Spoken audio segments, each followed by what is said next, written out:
ચાલો મિત્ર, કેમ છે? મજામાં ને? સીતારામ. ચાલો આજે આપણે બનાવશું બટેકા ભૂંગળા. બટેકા ભૂંગળા બનાવવા માટે આપણે પહેલા લેશું સૂકા મરચાની પેસ્ટ બનાવી નાખીએ, એટલે તેને આપણે પહેલા પીસી નાખશું. આ મરચાં બધા છે તે પહેલા આપણે પીસી નાખશું અને પછી તેમાં નાખશું આપણે 1 વાટકી લસણ.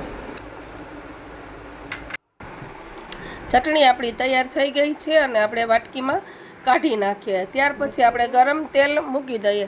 ગરમ તેલ મૂક્યા પછી જે ચટણી પીસેલી છે તેમાં ધાણા જીરું, હળદર અને ચટણી મિક્સ કરી અને થોડુંક એમાં પાણી નાખી દઈએ.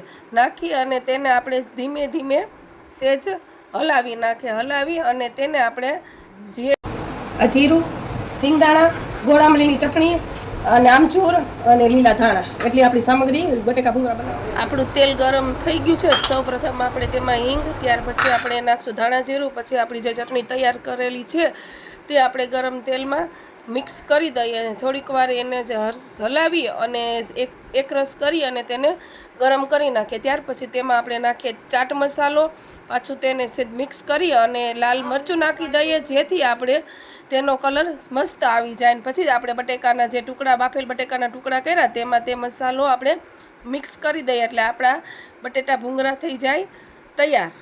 સીતારામ. હર હર મહાદેવ. જય કમળા દેવી માતા.